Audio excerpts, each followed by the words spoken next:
오늘 본문은 흔히 전도, 선교, 그것을 선포할 때 많이 사용하는 구절이지요. 또한 선교의 헌신 예배 때도 많이 들을 수 있는 그러한 말씀입니다. 맞습니다. 구원에 이르게 하는 믿음이 말씀을 전파하는 것 당연합니다. 구원에 참여하는 믿음을 위해서는 들음이 먼저 있습니다.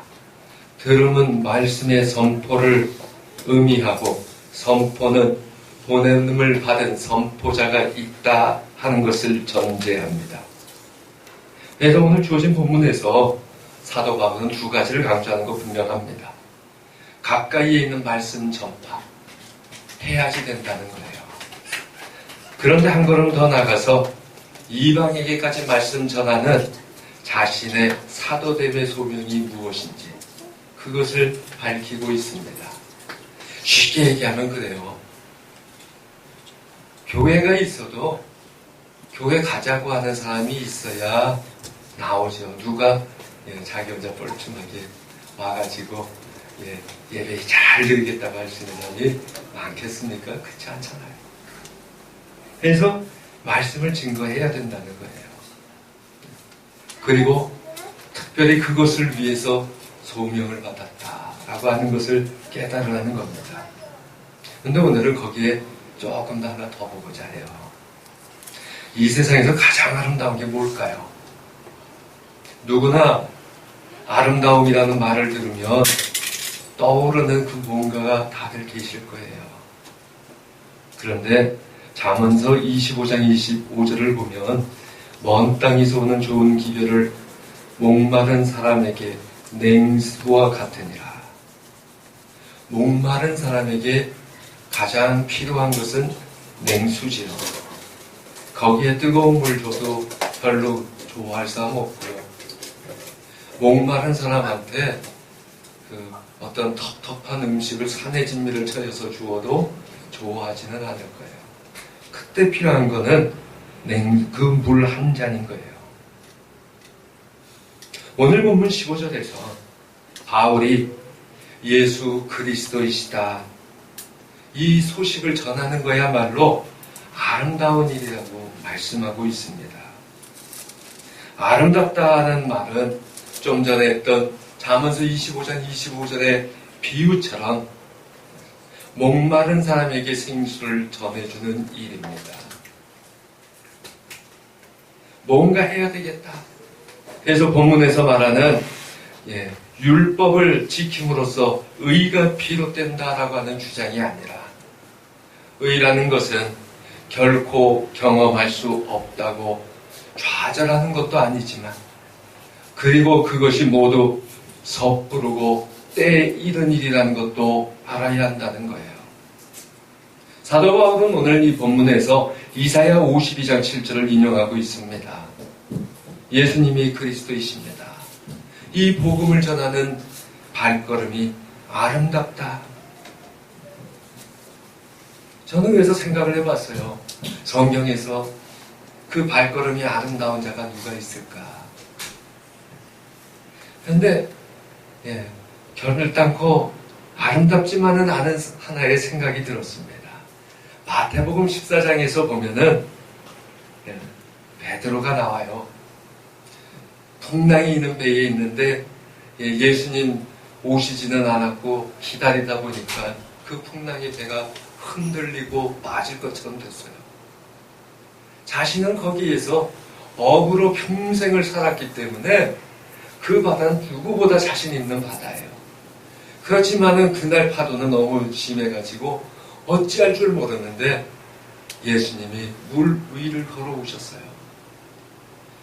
그거를 보고서는 유령이다 하고 다들 혼비백산하는데 내니 두려워 말라 하시는 그 주님의 말씀 듣고 베드로가 주님 나도 그럼 주님께 가겠습니다. 다이빙한 게 아니라 뛰어내렸어요. 배에서 예수님께 가서 막 뛰어가는데 큰일이 나기 시작해요. 가면 갈수록 그의 발이 물에 빠지기 시작해요. 그렇게 되리라고 자기는 생각도 못 해봤겠죠. 자기가 물에 빠질 걸 알았으면 예수님께 자기가 가겠다고 물에 뛰어들진 않았을 거예요. 아마 베드로는 그랬을 겁니다. 내 말로 충분히 갈 수 있어. 아니 돌이켜봐요. 그 직전에 예수님께서 떡 5개, 물고기 2마리 갖고 5,000명을 먹이셨단 말이에요. 그런 분이 오늘은 깜짝 놀라게도 무리를 걸어오셨어요. 그리고 그래 이리 와라 하고 말씀하시는데 내가 이 2발 가지고 그 예수님만 보니까 그냥 뭐든지 다 할 수 있을 것 같아요. 그래서 뛰어들었단 말이에요. 근데 웬일이에요? 바다가 이렇게 무서울 줄 몰랐어요. 어부가 수영 못하는 어부가 어디 있겠어요? 해병대도 수영 못하는 해병대가 있어요. 가끔가다 운전병 이런 분들은. 그런데 수십 년 된 일을 하고 다 하는 사람인데 그래서 이런 바다점 아무것도 아니고 예수님 보니까 신나가지고 가는데 어쩐 일이에요? 자꾸만 자기가 빠져들어가요. 발목까지 빠지는 줄 알았는데 이제 무릎까지 빠지고요. 조금만 더 하면 아예 꼴까닥하고 될 것 같아요. 후회가 되기 시작해요. 아이 괜히 뛰어들었다. 아이 저 배에 그냥 있었더라면. 근데 어떻게 해요? 이젠 자기 죽을 것만 같아요. 주님 살려주세요.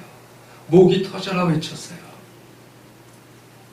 예수님은 걸어오시던 그대로 천천히 오셔서 베드로의 손을 잡아 끌어내 주셨어요. 그리고 딱 한마디만 하시죠. 조용하지만 단호박이에요. 믿음이 적은 자야 왜 의심하느냐. 갑자기 베드로는 머리를 망치로 맞은 것 같았을 거예요. 아니 뛰어들면 될 줄 알았어요. 그분 처음에 걸어가기만 하면 될 줄 알았어요. 그런데 정작 바다에 뛰는 게 전부가 아니었다는 거예요. 어떤 사람은 깨닫고 행동하고 어떤 사람은 행동하다가 깨닫고 사람들마다 유형은 다 달라요. 근데 그게 다가 아니었다는 거예요.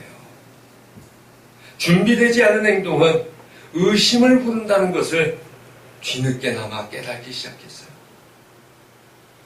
뛰어들기 전에 그분을 향한 내 믿음이 무엇인지 확실했어야 되는데 주님 보이니까 그냥 좋아서 뛰었단 말이에요. 아마 그랬을 거예요. 흠뻑 젖어가지고 볼상 사납게 돼가지고 이제 배 위로 올라와서 아마 예수님 앞에 다시 무릎을 꿇었을 거예요. 주님 참으로 하나님의 아들이십니다. 아마 예수님은 그 베드로 바라보면서 멍청하기는 이러기는 않으셨을 거예요. 불쌍히 보시고 그래 네가 맞다. 그래야 된다. 하고 쳐다봐 주셨을 거예요. 발걸음이 성급했던 거죠. 신앙생활에서 어떤 행위보다 중요한 것이 고백이 먼저고 믿음이 먼저라는 사실이에요. 그 사실을 많은 사람들은 바다에 빠지고 나서야 알아요. 신앙은 행사가 아니고 이벤트가 아니에요. 일 잘하면 참 좋지요. 일 잘하는 사람들 많으면 실상 세상이 어디 있겠어요? 그런데 먼저 신앙의 출발이 바라야 하나님께서 기뻐하신다는 거예요. 바울이 로마에 보내는 편지에서 믿음에서 비롯한 의를 말하는 것이 바로 그 뜻 아니겠습니까? 행동하기 전에 자기 신앙부터 되라는 거예요. 그리고 훈련하는 것이 그것도 행동만큼이나 중요하다는 것. 그렇지 않으면 실망과 좌절, 바다에 빠져버리고 많은 그러한 모습들, 믿음의 생활한다 하면서 성급할 때 얻어지는 모습들이라는 거예요. 자기가 다 잘할 수 있을 것 같아요. 그러나 하나님께서 원하시는 것은 먼저 믿음이에요. 그래서 또 하나 생각을 해봤어요. 이번엔 창세기예요. 37장 보니까 저처럼 아니 이제 그러면 안 되죠. 우리 인섭이처럼 세호처럼 전도사님처럼 멋진 사람이 하나 나와요. 아마 어렸을 때였을 테니까 성인인 베드로보다는 훨씬 발도 작았을 거예요. 구덩이에 빠졌습니다. 그 구덩이가 입구는 좁고 안에는 항아리처럼 되어 있는 그러한 구덩이에요. 그래서 죄인을 걷다 집어넣으면 절대로 못 올라오는 거예요. 빠져나올 수가 없어요. 그런 곳에 빠져있는 사람이 있어요. 일부러 들어가진 않았겠지요. 그런데 그곳에 들어갔다고 떼쓰는 어린아이처럼 막 발버둥 치면서 거리지도 않았어요. 침착하게 있었어요. 그리고 나서 그 바른 구덩이를 떠나게 되지요. 사람들이 꺼내주는 거예요. 근데 꺼내준 사람한테 끌려서 터벅 광야를 지나 남쪽으로 내려갔습니다. 자기 의지로 간 거 아니에요. 상인에게 팔려서 낙타 뒤에 끌려서 갔어요. 머나먼 길 걸어서 이집트까지 가서 어느 고관 대장의 집에 노예로 팔렸습니다. 그 집에 들어가 보니까 이제 종의 모습으로 그 집에서 여기저기 걸어다니며 일을 해야 돼요. 그러던 어느 날 여주인의 방 앞에서 멈칫했어요. 전혀 예상치 못한 일이 벌어졌잖아요. 그리고 잠시 후 그 발은 그 방에서 무조건 뛰쳐나오는 발이 되었어요. 그 발자국 위로 그 사람의 겉옷이 떨어졌고요. 여주인의 발이 분한 듯 뒤따라오며 그 겉옷을 붙들고 사람들에게 소리쳤어요. 그러자 여러 발들이 후다닥 튀어나오고 그 젊은이는 잡혔고 그 겉옷을 증거로 해서 여주인을 겁탈하려고 했다는 죄목으로 감옥에 들어갔어요. 분명 여주인이 불러들여서 그 젊은이를 유혹한 건데 온통 세상은 이상하게 거짓이 판을 쳐요. 그래서 진실은 덮어지고 거짓이 판을 치니까 억울한 누명 쓰고 들어갔어요. 어떡하겠어요? 힘도 없는데 노예 신분인데 공부해서 뭐 출세하면 될까요? 노예는 그것도 없는 거예요. 그런데 그 지하 감옥에서 좌절하지 않았어요. 그의 발걸음은 옆에 있는 죄수에게도 걸어갔고 위로도 해주고 말도 건네주고 그런 가운데 그 안에서 서로들 교제가 이루어지고 그러던 어느 날 죄수 가운데 두 사람의 꿈을 해몽해 주었어요. 그 인연으로 인해서 결국 사면이 됩니다. 감옥에 갇힌 지 2년이나 더 지나서예요. 그때까지도 그 발걸음이 종종거리거나 발버둥 치거나 왜 이렇게 살아야 되냐고 하지 않고 그냥 있는 대로 걸었어요. 왕을 만났고요. 왕의 고민을 들어주었어요. 그래서 고귀한 신분이 돼서 그의 발에는 고관 대장만이 신을 수 있는 고급 명품 신발이 수제 명품 요새 좀 어떻게 이태리 명품 수제와 그런 걸 신을게 됐어요. 참 이상한 일이죠. 요셉인데요. 원하지 않고 구덩이에 빠지고 누명 쓰고 감옥에 갇히고 한 번만 당해도 우리 같은 사람들은 그냥 털퍼덕 주저앉아가지고 이젠 세상 끝났다. 나 어찌하란 말이냐. 하나님도 너무하시지. 그런 생각이 들 만도 안 돼. 그 힘들면 힘들수록 그 발걸음은 더 열심히 움직였다는 거예요. 나중에 가족들도 그곳에 와 터전을 잡을 수 있게 됐고요. 그 비결이 뭘까요? 고난 속에서도 용기 잃지 않은 이유가 뭘까요? 그런데 요셉에 대해서 창세기에서 기록할 때 종종 나오는 구절이 여호와께서 그와 함께 계셨다. 요셉은 그걸 굳게 믿었기 때문에 실패와 고난 중에서도 쓰러지거나 좌절하지 않았다는 거예요. 그리고 자신만이 아니라 결국 가족까지 구하는 역사가 일어났다는 겁니다. 요셉이 자기를 구덩이에 던졌던 형제들에게 고백했던 것처럼 하나님께서 함께 하신다는 믿음이 있으니까 그 발걸음은 구원으로 인도받았다는 거예요. 믿음의 준비가 되었기 때문에 그가 하는 행동에도 하나님이 같이 하셨고 구원으로 이끌어 주셨다는 거예요. 어떤 그가 화려한 것을 아무리 할지라도 믿음이 없으면 하나님 기뻐하시지 않아요. 잘 돼가지고 행사가 잘 치러져도 사람들은 하나님께 박수합시다 하고 박수 칠지 몰라도 하나님은 그 박수 안 받으셔요. 슬퍼하실 거예요. 믿음이 있어야 된다는 거예요. 우리는 흔히 말해요. 삶이 예배다. 삶이 증거다. 맞아요. 삶이 예배여야 되고 삶이 증거 그 자체여야죠. 그래서 여러분은 예배 드릴 때 어떤 예배를 드리시나요? 대충 그까이것 그냥 때우는 예배라면 당신의 삶은 그냥 대충 때우는 삶이에요. 삶이 예배라며요.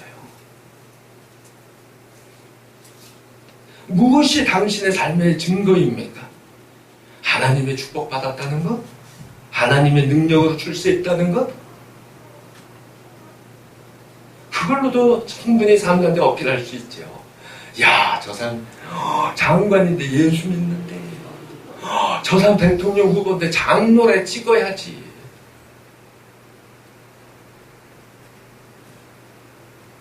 복음 증거한다는 것 쉽지만 않아요.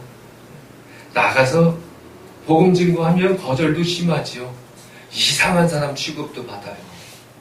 사람들이 이제는 안 찾고 안 믿고 예배 안 드려도 먹고 살만하다고 느껴요.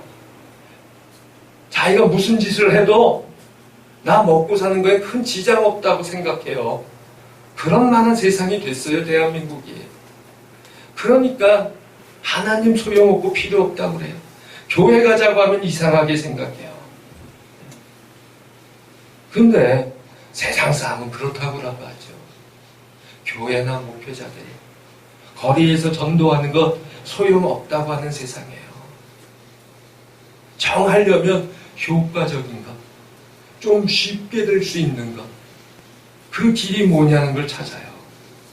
물론 필요합니다. 그러면 당신은 만족하십니까? 삶으로 보인다고 해요. 그래서 얼마나 여러분의 모습을 보고 교회 나오고 예수 믿고 영접한 분들이 지금까지 몇 분이 있습니까? 속이지 마세요, 자신을. 요새는 삶으로 보여줘도요, 야, 저 사람 멋있다. 저 사람이 교회 다니니까 잘 되나 보다. 나도 교회 가봐야지 하는 사람보다는 피식거리는 사람이 더 많아요. 오히려 교회 열심히 다니면 먹고 살만하고 저만큼 잘 되는 사람이 왜 하필 교회야? 저 사람 이상하네.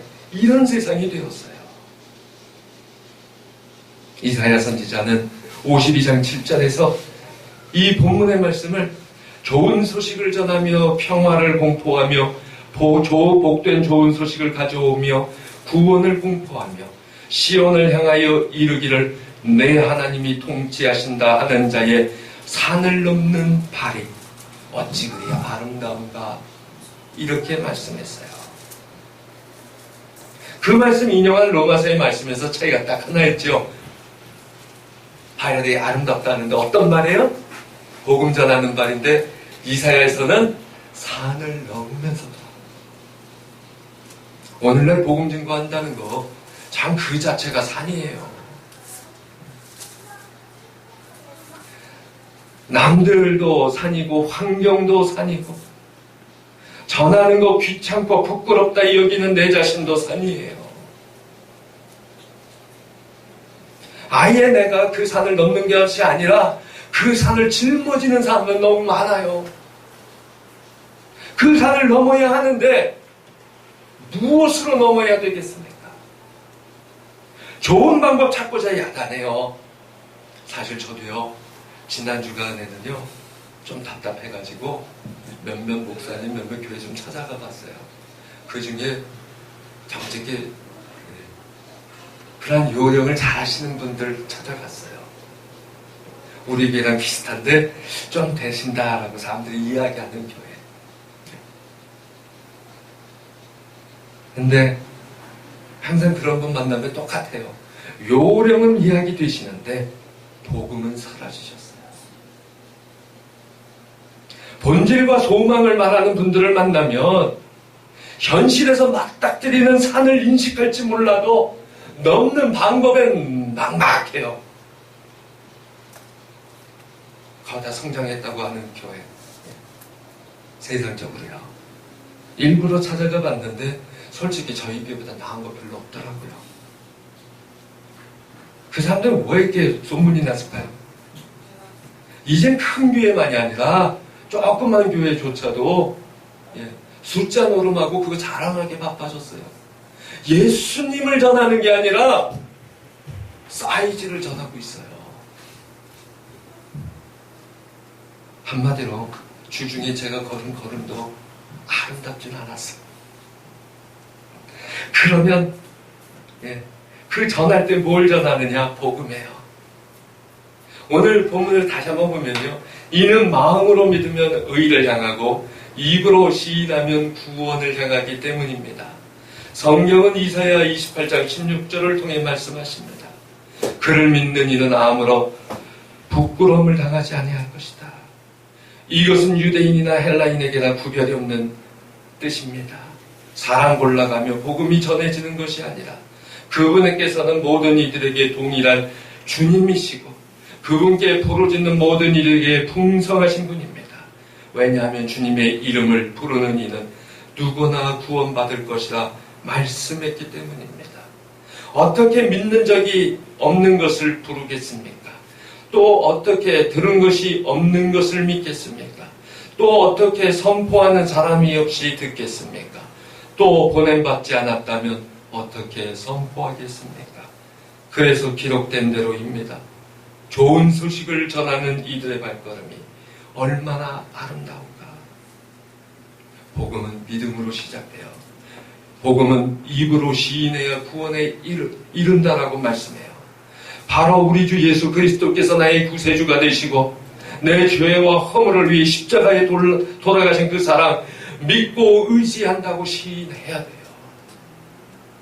가장 짧게는 내가 죄인이고 죽을 수밖에 없는 죄인이고 그것을 살리신 이가 예수님이십니다라고 고백하라는 거예요. 내 육신의 생명 살려주시는 것만이 아니라 내 이 못난 자의 영혼을 살리신 하나님. 숫자가 아니에요. 그것을 고백하는 말씀을 전하라는 거예요. 그러면 우리 인생에 그렇게 증거할 수 있는 게 얼마나 많을까요? 그 고백이 한 번이 아니라 내 평생이 지속되는 말씀이거든요. 매일같이 시인하고 고백하라는 거예요. 그런데 우리 인생이 어때요? 얼마나 많은 산이 있는지 몰라요. 눈물 짓게 하고 힘들고 지치고 헤어날 방도도 보이지 않는 캄캄한 밤 같은 인생. 언제 끝날지 모르고 계속된다는 거예요. 그리고 그 산 넘어야만 돼요.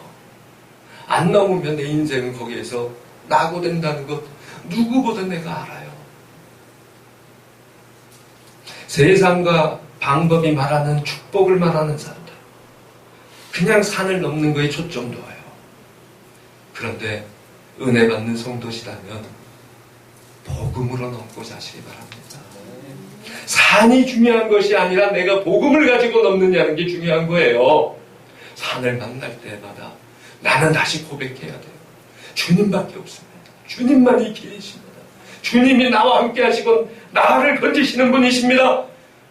그래야 내 발걸음이 아름다워져요.